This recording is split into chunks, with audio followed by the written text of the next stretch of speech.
पितृ, जब शंकर भगवान को जल चढ़ाया जाता है 16 श्राद्ध पक्ष में, 16 दिन श्राद्ध के जब हम भगवान शंकर को जल समर्पित करते हैं तो उसका भाग हमारे पितरों को प्राप्त होता है।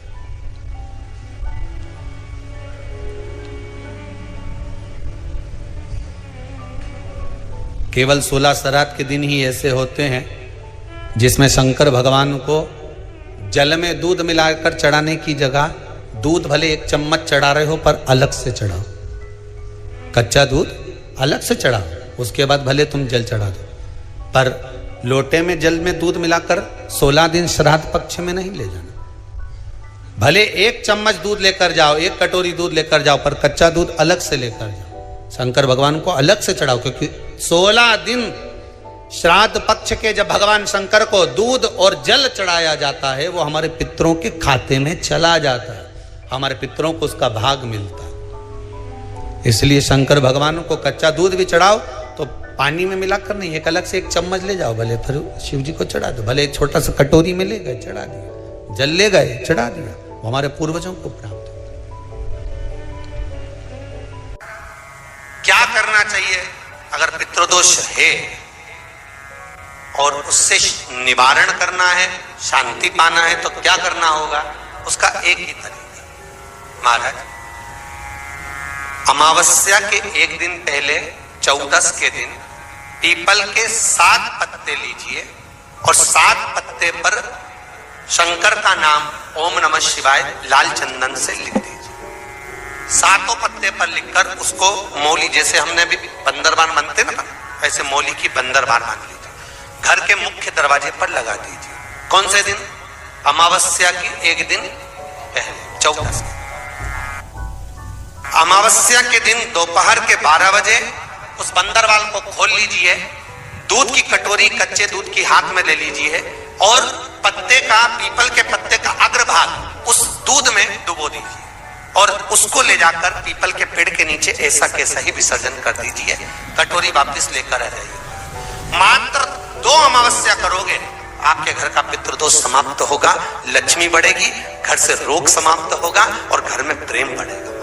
पितृदोष को समाप्त करने का इससे सुंदर कोई तरीका ही शिव कर सकते, शंकर के सिवा। कई लोग कहते हैं कि श्राद्ध पक्ष आ गया, ये कर लेना चाहिए तो प्रेत योनि से मुक्ति हो जाएगी, पितरों की शांति के लिए ये कर लेना चाहिए तो पितृ मुक्त हो जाएंगे। पहले तो एक बात अच्छे से समझ लो, पितृ मुक्त नहीं होते, उनकी शांति होती। क्या होती है? जम के बोलो जरा। उनकी शांति होती है। जब आप किसी तीर्थ में स्नान कर रहे हो, जब आप किसी तीर्थ में हो, स्नान कर रहे हो, पुण्य कर रहे हो, सत्कर्म कर रहे हो, भजन कर रहे हो, कीर्तन कर रहे हो, मंत्र जाप कर रहे हो, तो उसका एक अंश, एक भाग हमारे पूर्वजों के खाते में, हमारे पितरों के खाते में जाता है, उनके खाते में पहुंचता है, ये निश्चित है। आपने किसी ब्राह्मण को भोजन कराया, भले अपने पितरों के निमित्त नहीं जिमाया, कोई ब्राह्मण को 1 गिलास पानी पिलाया, भले अपने पितरों के निमित्त नहीं पिलाया, पर आपका एक अंश उसके खाते में चला जाएगा। उससे क्या होगा? पितरों की शांति। और समझ लो, गया जी में पिंडदान कर देने से क्या पितृ मुक्त हो जाते हैं?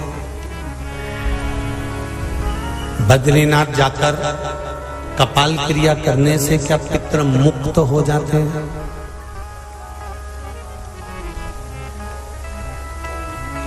भाई,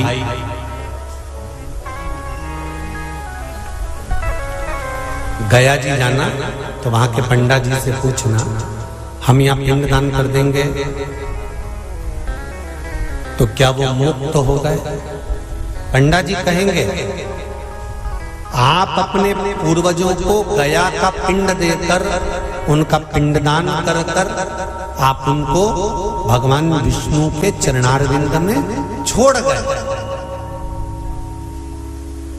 पर आप घर जाना तो घर पर जब जब श्राद्ध पक्ष आए तब ब्राह्मण को भोजन जरूर करो। भले तुम भूख मत देना, कौवे का मत निकालना, पर एक काम जरूर करना कि ब्राह्मण भोज कराना। उससे क्या होगा? 16 श्राद्ध में जब हमारे पितरों को, हमारे पूर्वजों को पितृलोक से छोड़ा जाता है तो वो सबसे पहले जिस घर में रहे होते हैं, जहां उनका पिंड घर में दिया होता है, जहां रहे होते हैं, सबसे पहले वो वहां आते हैं, सबसे पहले वहां आएंगे। और अगर तुमने उनकी तिथि पर, उनके वार पर अगर आपने भोजन करा दिया है तो उनकी मुक्तता नहीं, उनकी शांति हो जाती है।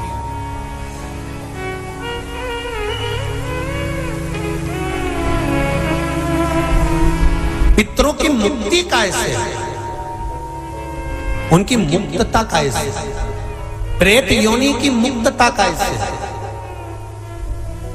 तो कहा जैसे भगवान का नाम लेने वाला व्यक्ति दूसरा जन्म नहीं पाता, उसी तरह भगवान का जो भजन करते हैं, कीर्तन करते हैं, मंत्र जाप करते हैं, या शिव महापुराण की कथा, राम कथा, भागवत कथा, विष्णु पुराण आदि जितनी भी पुराण हम श्रवण करते हैं, हमारे श्रवण करने का एक भाग हमारे पितरों के खाते में जाता है, तो उस कथा के फल से उनकी मुक्ति हो जाती है। उनकी कथा के फल से मुक्तता। प्रेत योनि से मुक्त हो गया धुंधकारी, बिंदुक प्रेत योनि से मुक्त हो गया। काय से होगा? शंकर का स्मरण, शिव महापुराण की कथा का रस तत्व ग्रहण करना,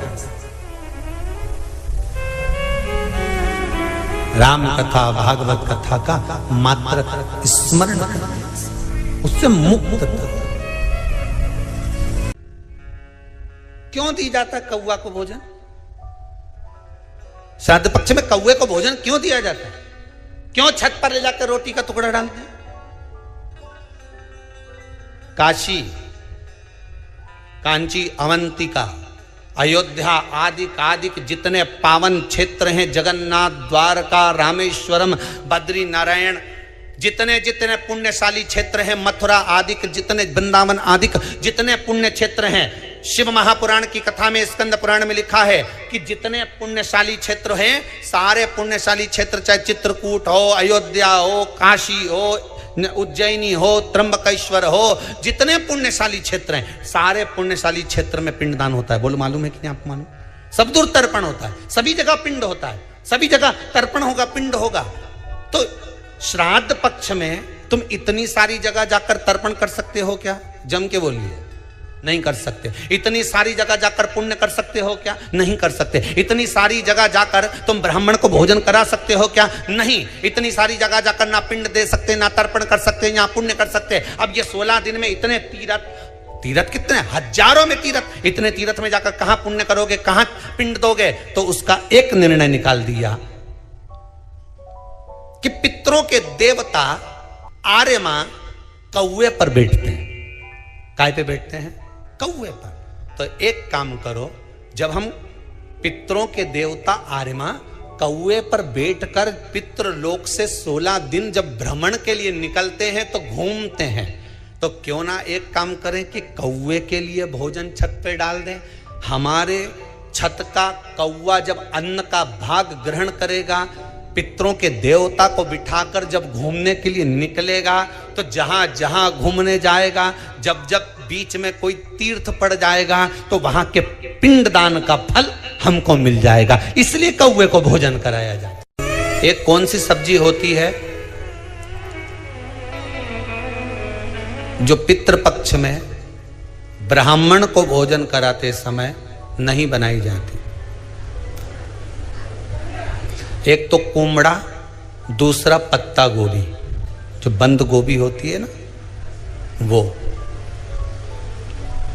बंद गोभी जो होती है ना, पत्ता पत्ता वाली, उसकी भी सब्जी पितरों के ब्राह्मण अगर भोजन करता है तो उसमें नहीं बनाई जाती। एक कुमड़ा, ये जो पेठा बनता है ना कुमड़ा का, ये भी श्राद्ध पक्ष में नहीं खिलाया जाता। महाराज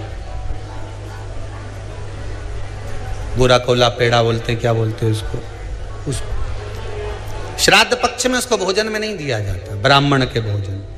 महाराज ब्राह्मण के भोजन में श्राद्ध पक्ष में सबसे ज्यादा जरूरी है दूध की खीर, दूसरा तुरई या गिलकी का भोजन, या तो सब्जी बनाओ या भजिया बनाओ, कुछ भी बनाओ। तीसरा मांस की दाल का भोजन, उड़द की दाल का भोजन। उड़द की दाल का या तो दही बड़ा बना लो, इमरती बना लो, या फिर बड़ा बना लो, या पकोड़ा बना लो, पर उसका भोजन होना जरूरी है।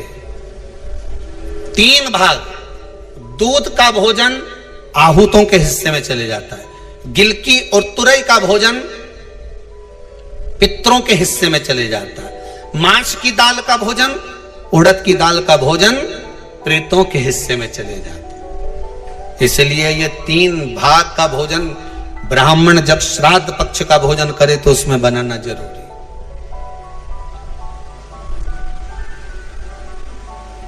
बहुत जरूरी।